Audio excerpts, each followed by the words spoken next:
continuing. Okay, you are now seeing my screen. Yes, good. Awesome. Okay. Well, thank you everyone for being here. Hopefully we're all in the right room, and if you're here because you're interested in learning a little bit more about working with individuals from low SES backgrounds.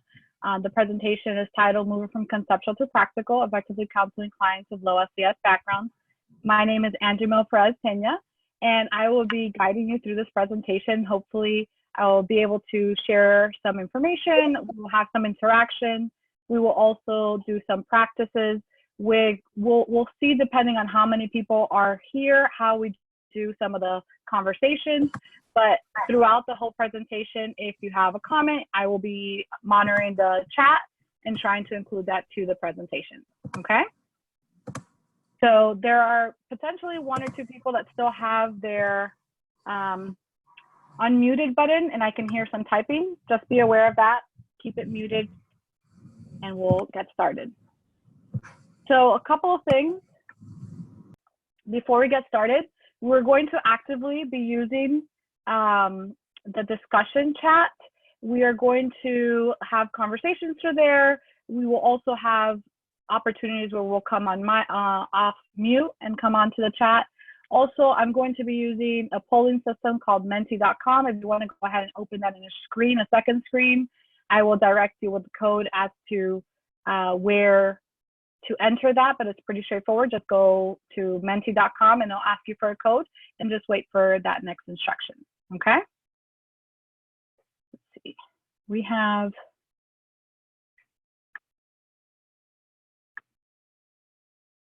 okay. So today we're going to talk about several things. We're going to start off with just going around and understanding first what socioeconomic status is and how that differs from social class. We're going to talk about mental health and socioeconomic status. We're going to see the impacts that it has on individuals of low SES or from low SES background, a little bit about barriers and things that sometimes impact reaching out for help-seeking behaviors. I'll share a lot of the research, and I will also share the limitations of the research that we have. We also have, some practical components to this presentation as to how to counsel individuals from low SES, and we're going to have an opportunity to practice as well as interact with everyone, okay? So thank you everyone for being here, and as you come in, I see some hellos. Hello and welcome.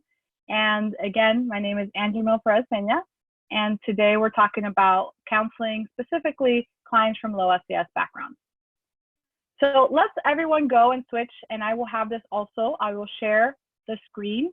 Go ahead and go to menti.com and enter this code. And we have a question. I have a question for you all.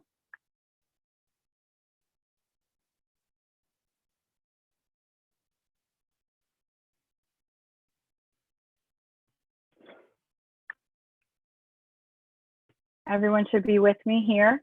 And as this is anonymous, and as you answer this question, the question is, what are some reasons as, actually, that's the previous question. In your words, what is socioeconomic? So this is anonymous. As you enter your responses, they'll kind of populate and we can all see it. Let me know if for whatever reason it's struggling to show on your part, but I've shared it here. And you can continuously share what it is that you think low socioeconomic status is. You can also share in the chat if that's easier for you. I see income level, population of low income. Okay, some responses starting to come up.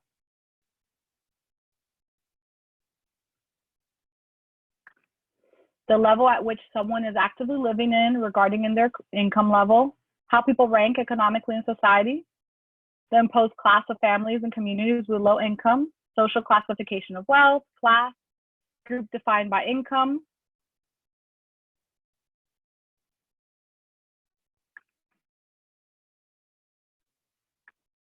Wait a few more to see what else comes up. Low income background, So some of you are associated already with low SES, like SES and low income, the amount of income one makes and which social class they live in. Income, education, and occupation, very good. Social class defined by income. And we'll wait for a couple more.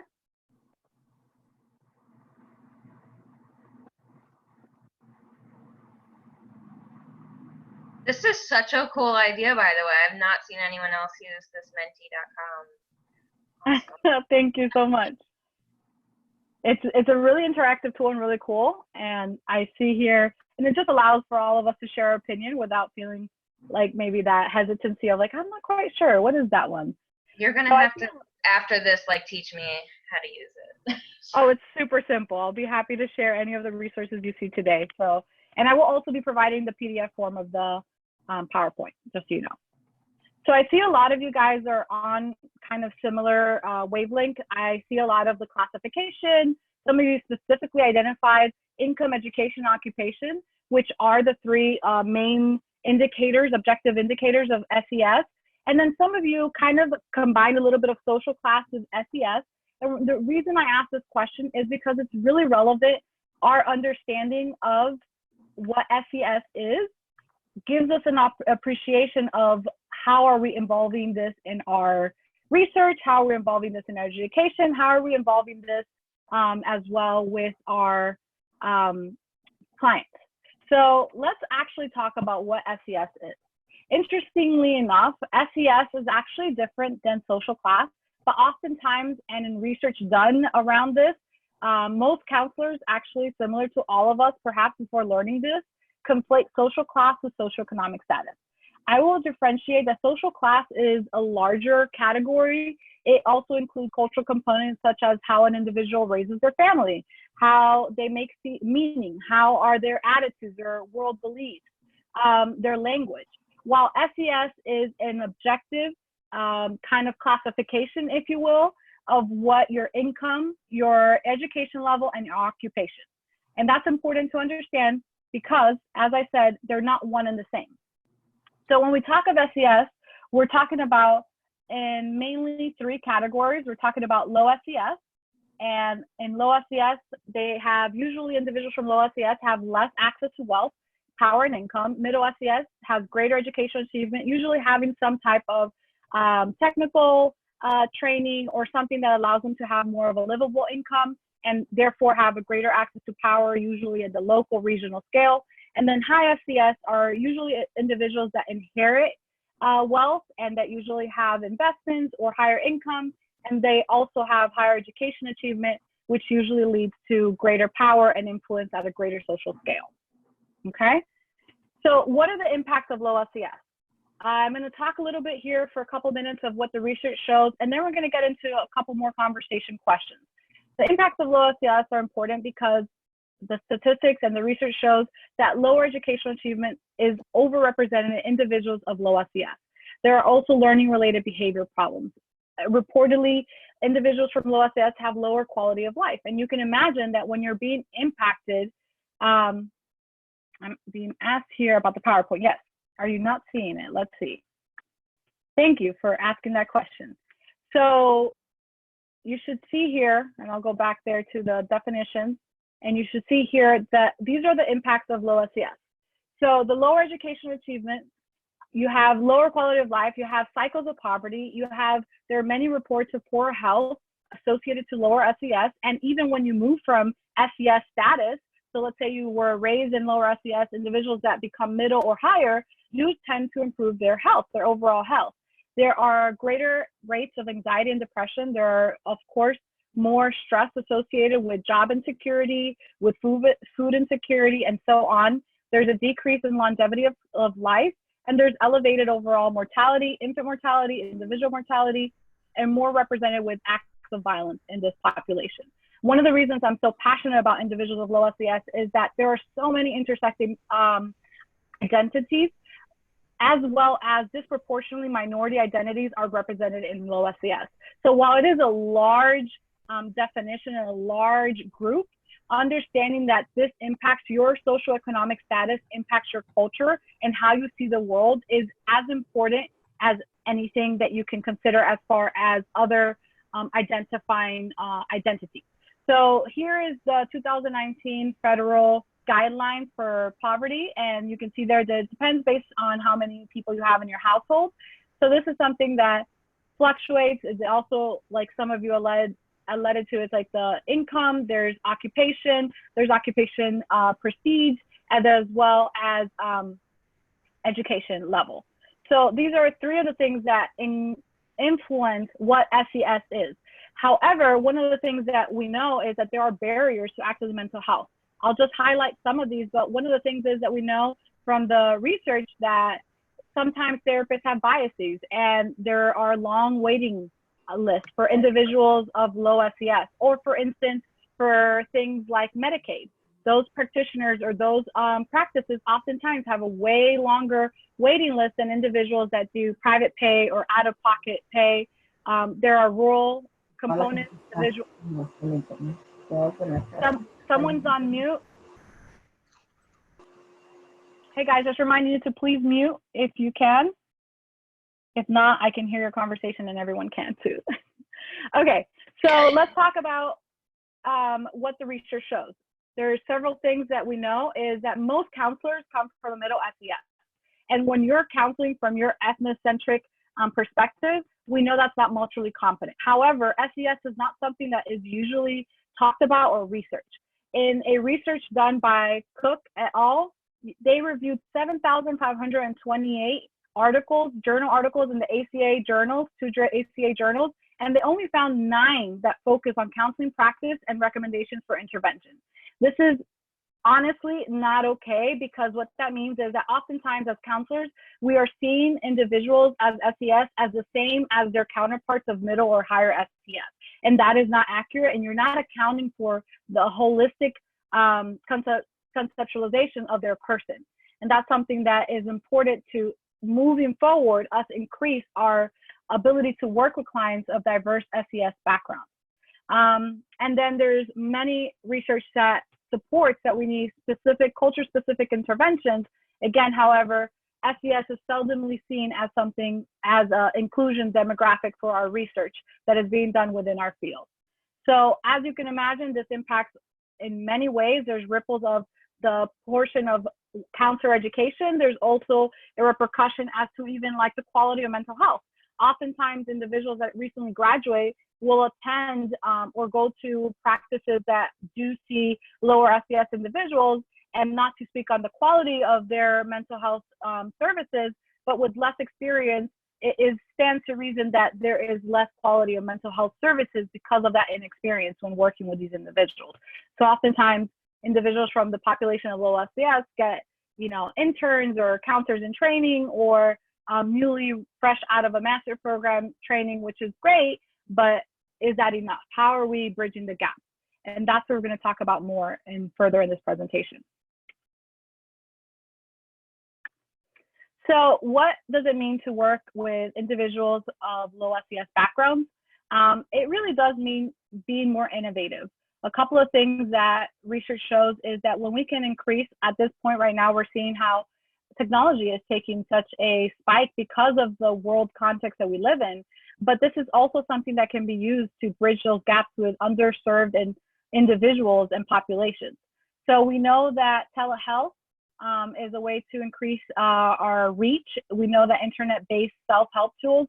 So that's something that we can use innovatively, because, for instance, if a person can only pay for one session every month, oftentimes as providers, we feel like, oh, this person is not improving. But you're not accounting for their socioeconomic status that potentially is limiting how much they can come in. And again, the research shows that oftentimes individuals don't come in, or when they do come in, they're treated from a higher SES perspective and worldview, and oftentimes are done more harm than good.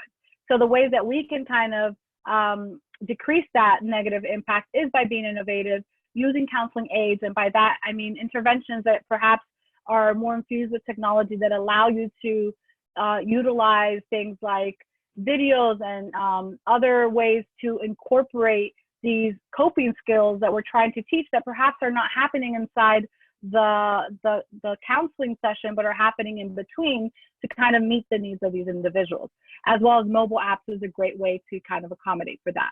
Another thing to just point out is that oftentimes when we are coming from an ethnocentric perspective of working from middle SES because we identify or are already sufficiently transitioned where we're not thinking about those things, is, for instance, accommodating mental health providers oftentimes forget to accommodate working hours. If you're in the low SES, oftentimes you're working different hours, you're working hourly jobs, so you can't just take a lunch break and just pop into your counselor. So how are we accommodating for that? How are we decreasing wait lists? I've already mentioned that.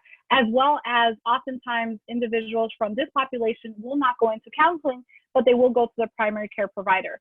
So this is where the collaborative work and integrated care comes in when we're working with our local agency, our local providers, to kind of just provide those resources and connect them into or plug them into counseling through those relationships and those networks, okay? So one of the things that I think is really important, and I'll slow down a little bit about this, is there is a multidimensional model of broaching behavior. Broaching was coined as a term of basically where counselors take the burden of approaching differences between them and their clients. Broaching is a technique within itself, but it is a very important tool, and I'll talk about it within this specific population. But there are 4 areas that were found to be important to broach, and it's intra-counseling, intra-individual, intra-rec, which rec stands for racial, ethnic, and cultural issues and concerns, and inter-rec. So one of the things that is important is to not only think of the different identities as in like visible identities, but also thinking about things that are happening intra-counseling. So what is happening perhaps from their cultural perspective, as for instance, I work a lot with Latinx community, how perhaps they may not approach me, or they may approach me differently because they see me as an expert. How am I talking about that and broaching that and just kind of normalizing that while culturally that is something that is normal, that it's okay within our relationship to have a conversation about things that I'm missing or things that are different or things that I'm maybe generalizing. Intra-individual is speaking about broaching the different identities an individual may have and identify. Intra-rec is talking about differences between the individual and other individuals within their racial, ethnic, and cultural groups. And inter-rec refers between the differences between, for instance, one person and the other, okay?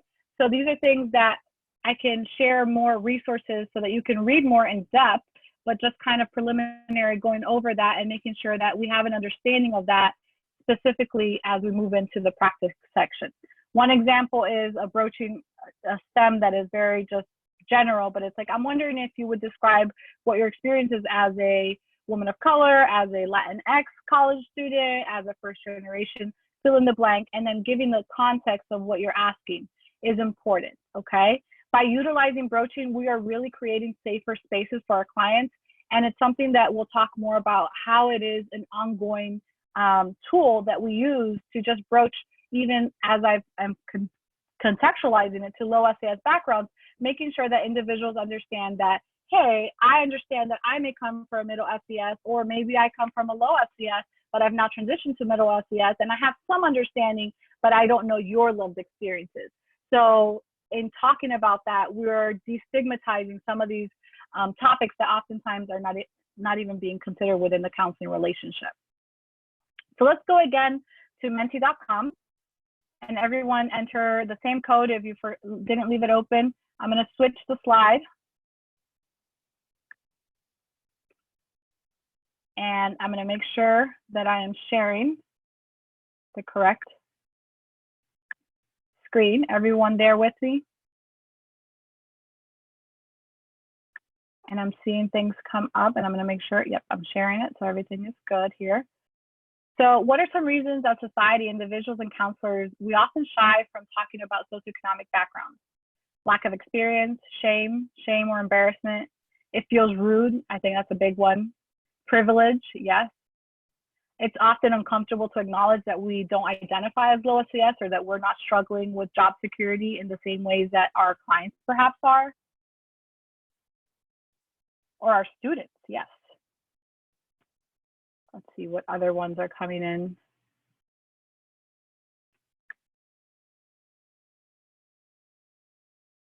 Unknown reaction, uncomfortable, afraid to offend others, kind of similar to that rude.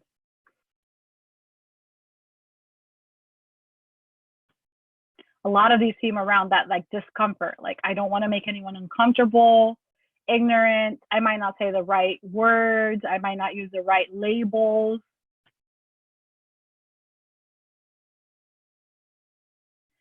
Something that's interesting as these are coming up, just to observe, is a lot of these are about us as a counselor. I feel shame. I feel like I'm being rude. I may feel ignorant about this. I may feel uncomfortable. Crying. Yeah, a lot of these are considerate, like you're being considerate. So it might be even like a family value or a message that you have of like, we're considerate of others and we respect others' privacy or who they are, what they come from. Yeah, so many of these, so relatable. And so often, I think we can all kind of see here by looking at these responses that we all share some of these experiences of what holds us back, either as a society or as individuals or as counselors, from talking about socioeconomic backgrounds. So I think that seems to be like a general consensus of these main themes here. So I'm going to switch back to the PowerPoint.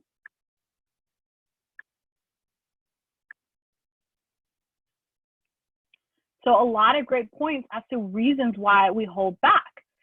One of the things that I want to just kind of make aware is that, and I also see here in the chat, yes, it may also come from like Erin, like from your negative story of your experience, perhaps still that, you know, inferiority complex or feeling like a imposter or something like that. Yeah. Or vice versa, wanting not to make your client feel that way. Like maybe they're trying to pass.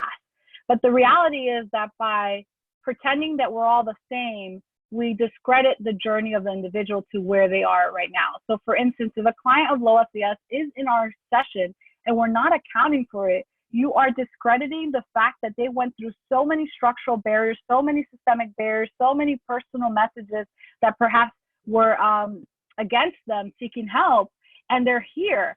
So if you think about it from a strength perspective, how amazing to use that to empower your clients and say like, wow, you are here, even though such a great majority of people, for instance, there's a statistic in one of the research I read of 20% of children have mental illness where they should be treated, but only 80% of them are going into a professional setting. So again, if you're coming to your office, how do we reduce attrition? How do we remove that feeling of like, oh, there's no big thing. This is just, you know, someone else here. It's important to consider that they are part of a statistics that in a grand majority do not seek out help for many, many reasons. And by identifying that and removing that stigma, you're allowing them to repeat this pattern over and over and hopefully reaching more people from this demographic. So we're going to go ahead and switch into a bit of a conversation as well as a practice. I see that we have 50 people here, so I don't know how effective this will be in the original way that I had it, but we'll go ahead and roll with it and see how this goes. So we're going to go ahead and practice. I have 3 strategies I want you to walk away with from here, okay? So strategy 1, I want you to consider that starting from hello is a tool. So how do we utilize our intake as a tool, as a way to go ahead and reach people and individuals from the beginning of our intake? And how do we integrate and normalize and broach through that first initial and throughout the initial sessions? Strategy 2 that I will go into is how do we gather and broach? So we've gathered information with strategy 1. How do we now broach and use this first intake and subsequent sessions to bring SES and worldviews into the culture, into the session? And then strategy 3 is how do we link people, especially because there's an overrepresentation of non-majority identities. Oftentimes there's intersections with more collectivistic cultures that are already using community resources. How are we doing this more intentionally? And that's something that we'll talk more in depth. But I want us to start by, we can do the chat. If it gets too crazy with too many things and we want to hear each other, I'm okay with, you know, having unmute conversations. But again, I know not everyone's preference is to come on and talk. I see some people are commenting here on the chat. And I see, Peter, you said that even from your own identity, you can, it says, I like to think I can identify with others of similar circumstances. And that's an important tool, Peter, that you have many intersecting identities that you can actually bring into as a counselor and normalize perhaps from your own perspective, from your own worldview, and also broach for the differences of where maybe your experiences go up to a certain point and theirs may differ from there on. So what an important tool to utilize even our own identities. You know, I come from a relational cultural theory background, and that's one thing that I think is very, very effective is being real with your clients without being inappropriate. You can literally use your own identities, your own stories to normalize someone else's story without taking away their uniqueness. So let's go into the 3 strategies specifically. Strategy 1, I'm curious to know with everyone here, it sounds like we have like a big group of people. Consider these 2 questions, and either by talking or by chatting, what do you currently do, or what could you do to include in the intake packet that would allow you to assess what a person's SES is without necessarily prying or being making someone uncomfortable, which is something, some of the reasons you guys said that hold you back currently from broaching this topic. And then also, what are just some general ways that you do, or you now thinking about it, believe you can gain knowledge of SES? And this is the conversation, and as much as possible, I want to include everyone in it. So I see one response is using sliding scales to ask income. So kind of just including that in all your intakes, just kind of asking like, where's your income? It gives you a general understanding of where they're coming from. Asking what jobs people in the household, education level. You know, and as these come in, I'll comment like also like how often do we not realize that those demographic points are not just demographics to fill in for insurance, but they actually mean something to us, and they mean something to that person, and they definitely impact their worldview. So one person, Cody, your intake packet, psychosocial asked if patients have current or past stressors with income. That's a great way of asking about job insecurity or anything around like income struggles, if you will. Asking activities to spend time during the day. That's an interesting and clever way, Jennifer, where you're perhaps not getting to like, I guess, Jennifer, and you can clarify, is this like to differentiate between someone that goes home and walks at a park, or someone that goes to, I don't know, like a hot yoga studio that costs money to go and partake in those activities?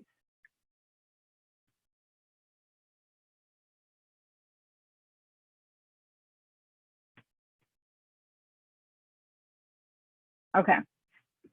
Yeah, so like finding out some of their activities can give you an indication of perhaps some of their background. So remember, this is in our intake tool, right? So I'm hoping that everyone moving forward will ask and broach directly, but intake form, this is a great way of getting a lot of information, like what type of insurance plan do you have, to just gather this information in a way that is non-invasive, but still informative of the client's background. How many people live at home?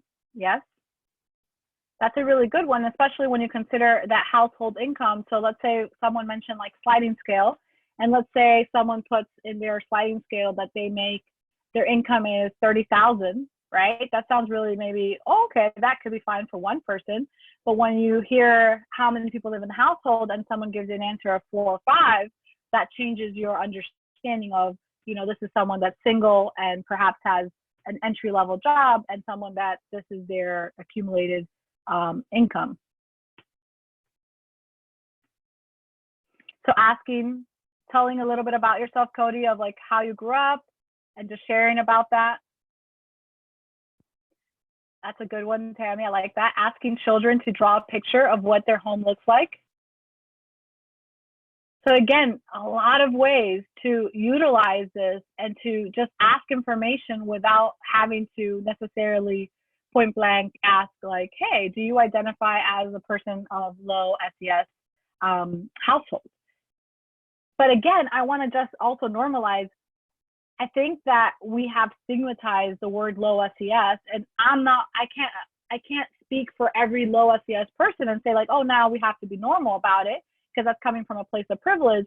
But can we at least have a conversation around it where we say, hey, I understand this carries stigma, but I hope that through the conversation, we can understand that that's just part of who you are and how it informs your background, the same way that I wouldn't be embarrassed about talking about being Latina. It's part of who I am. It's part of what makes me me and makes me savvy and all the things that I bring into a picture. So one question, I like this critical thinking, is how do we steer away from making assumptions based on the client's response, right? So what if someone says like, I go for, not that they would imply the free walks, but I just go for walks in the park, and you keep asking and all they're talking about that. It's like, well, that's a great point, that is we don't want to assume anything, and none of the information we're collecting is for assumption, is then to follow up and to broach, which I'm going to go ahead and click on the next slide and we can keep having this conversation.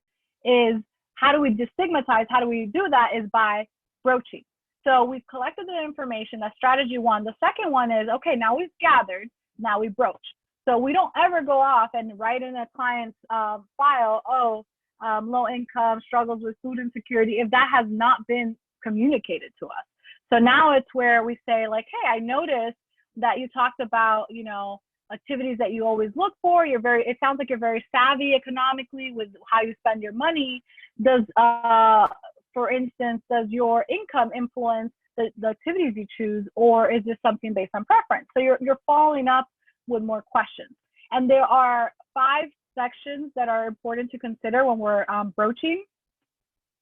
And I have, again, a really cool article that Dave Vincent, I may have messed up that last name, 2020, came out with, and they are, the author of that research is the one that coined the word broaching.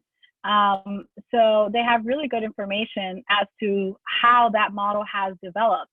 But when we think of these 5 areas as well, we're thinking about the same areas I just mentioned before, where you're considering the, let me go back to the slide, these aspects of broaching: intra-counseling, intra-individual, intra-rec, and inter-rec.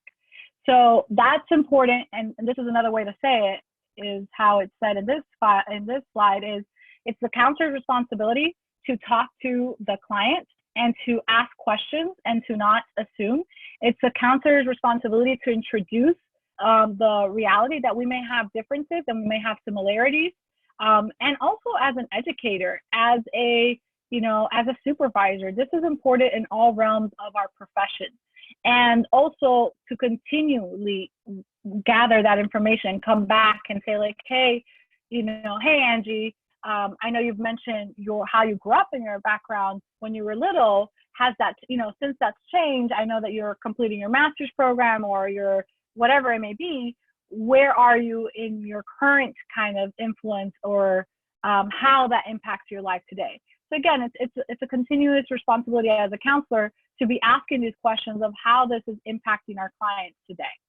I'm curious to ask the group, how have you seen these things, or how are you currently using, or how would you like to use this, increase this use of, now that you have this information from your intake, how do we continuously counselor responsibility, ongoing process, understanding that there are dynamic, meaning there's differences between one group, one identity, and there's also differences between an individual, that how they may intersect in their identities.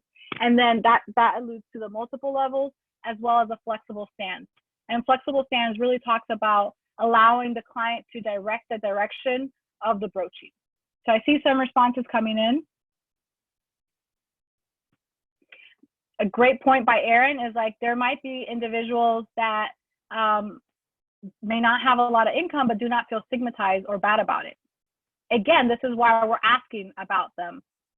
and very true. And here's another thing, right? But to that point, Aaron, it still influences their worldview. So for instance, the fact that they're not stigmatized, I would say I would want to explore, because there is a resiliency there, and also potentially there could be, for instance, a value. Like, I value my time and my wellness, so I may not work as many hours as other people, and therefore I may have less income. So again, there may be an exploration as to, is that a choice? Is that, how did they arrive to not feeling stigmatized? And not that we would want to introduce the possibility of like, you should be stigmatized, not at all, but a very good opportunity to understand, because that mechanism may be something that is present in the rest of their life as to how they make meaning. And that is the biggest point, that their SES, while does not define them, does influence them, does influence their choices, may influence the suggestions that you make in counseling that may not be relevant to this individual. For instance, oftentimes we make suggestions of activities, and we may bring up like yoga or something in the mindfulness field, and that might not be a value of theirs, or perhaps not as accessible as it may be to another client of middle or higher SES. So I'm curious to know how you guys are currently gathering, utilizing the intake, and then moving on to the broaching in your current environment. And feel free to share on either through audio or through text.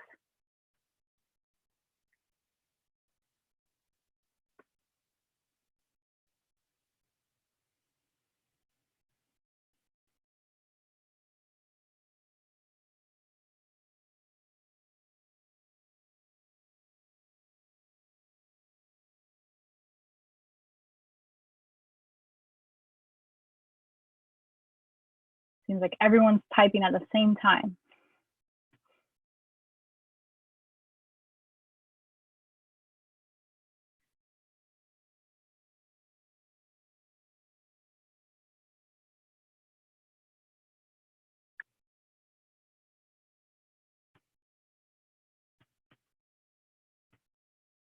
Okay, I think people may be typing or gathering their thoughts.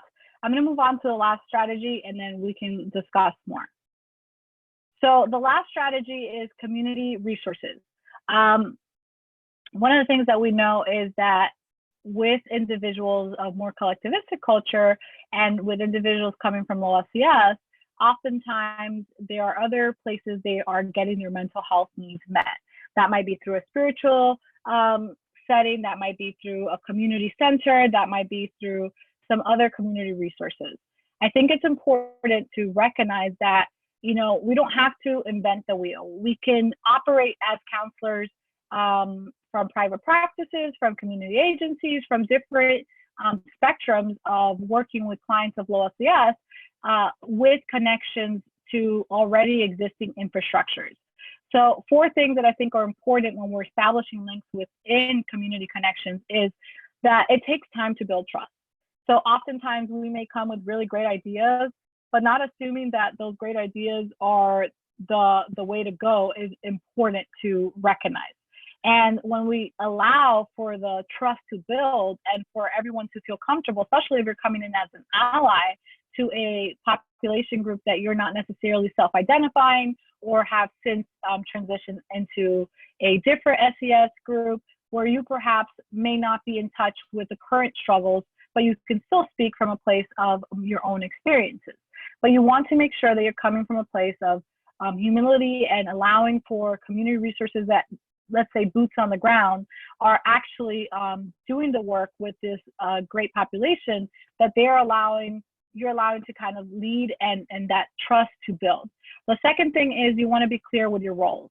So you want to know what you're being brought on for, or what you're asking to bring your community agency for, or your connection. So with role clarity is important so that we don't step on toes and we're not overdoing work, or we're not doing something that no one has asked us to do, kind of that white savior complex that we can often come from.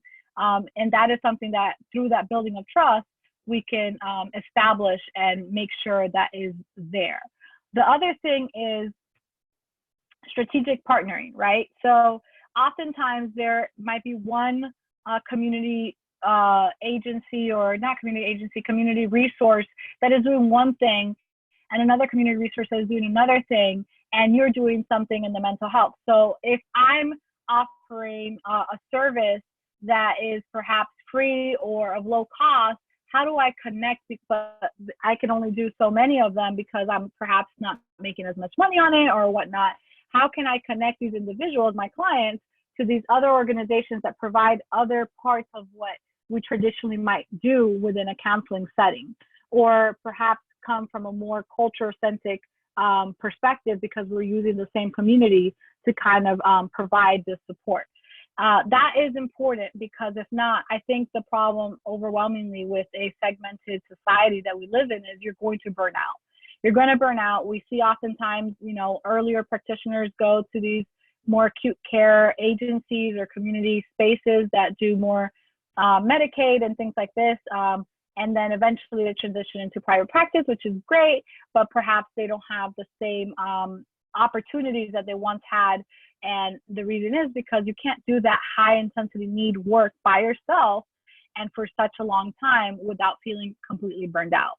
So I think community connections is instrumental to not facing that downfall that so often many young professionals feel after that has been burning for a while, but maybe the progress was not as clear as they wanted it. And the last thing in connections is clear decision-making structure. So again, having a vision as to how you want to connect, how you want to work with the community, also understanding their vision for that relationship and what they're trying to get out of it, and that you guys are on the same page so that you are building positive relationships and that those community connections don't feel burned through our experiences with us because we didn't listen, or because we kind of came with this one perspective and it wasn't really listening and inclusive of their approach of what they're already doing as an organization. So these three strategies are the main strategies I think that we can do as practitioners. There's a lot still to be done. You know, I would do a whole other presentation on how we need research and practitioner-oriented research, and how, you know, potentially doing more of that, like single case research design, allows us to influence the direction of working with this population. There is very little that is currently researched, and therefore oftentimes a lot of evidence-based practices are predominantly, if not completely, normed within higher SES groups with white demographics. So we are in need of that, and that is things to consider in the future. But I think starting tomorrow, if you guys integrate more of these three strategies, maybe some of you have been doing it, but just remembering the importance of it, I think it would be key to moving and establishing greater trust within these underserved populations. So I'm going to go ahead and ask you guys this question here. I intention for pair share, but I don't think that's going to be possible. So I just want you to get on the chat, everyone, and I want you to think about ways that I want you to pick 1 to 3 ways that you want to incorporate broaching into your counseling setting and your current job, and then I just want you to share it with the rest of us. And let's just kind of pay attention to chat and interact that way. If you want, you can unmute yourself and also do it that way.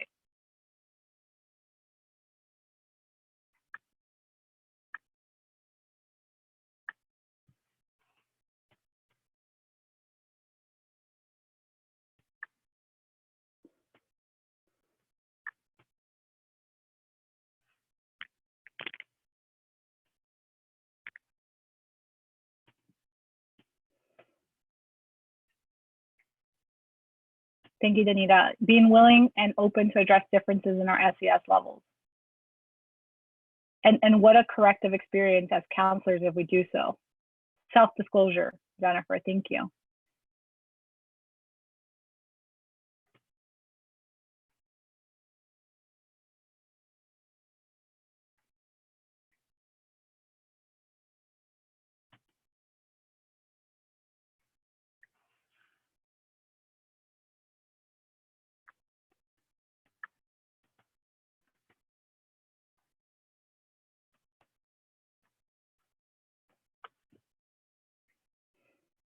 So Erin, for you, it's being honest about SES. Yes.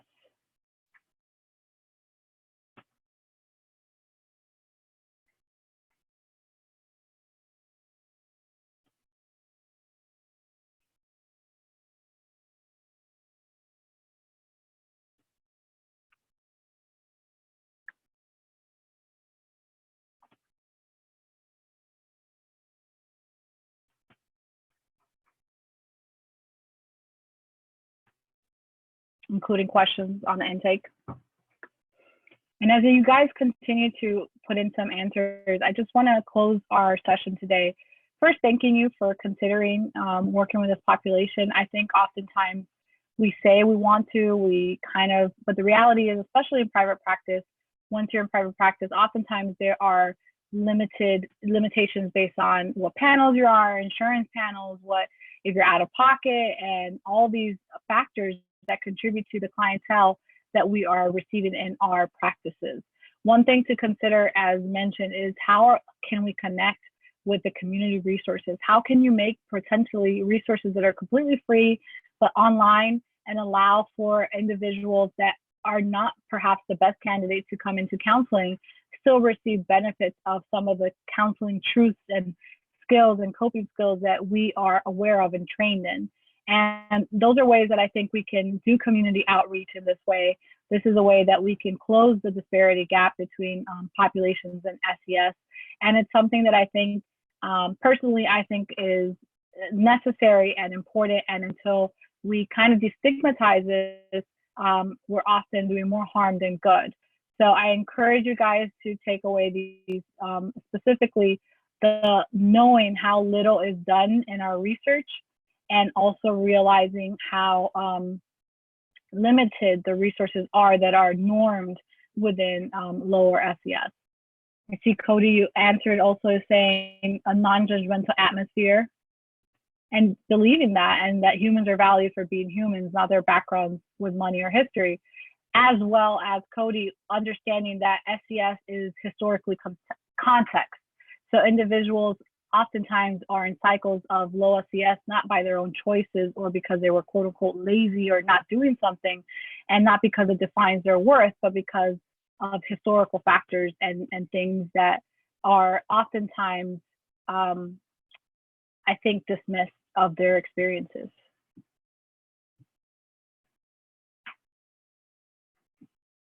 Thank you, Janisha. I appreciate that.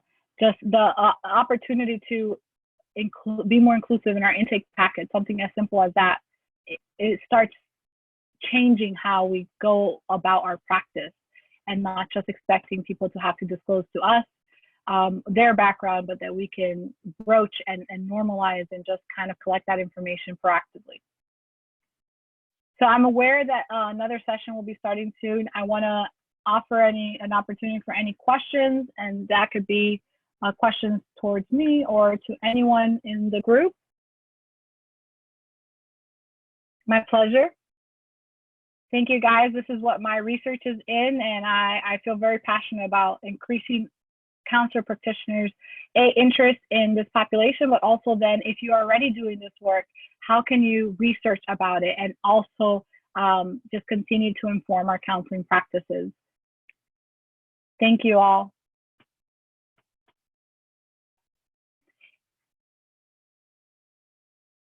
If you guys want the PowerPoint, there's all the references are at the end. And if there's any information that I can provide, I actually forgot to provide my email, but my email is aperezp@uncg.edu, a_perezp@uncg.edu. If anyone has any questions, I'll be happy to answer them, or if you just want to correspond, I'm available for that. I would love to know what brought you to this specific population and why you're interested in continuing your work. Thank you, everyone. I'm going to go ahead and stay here.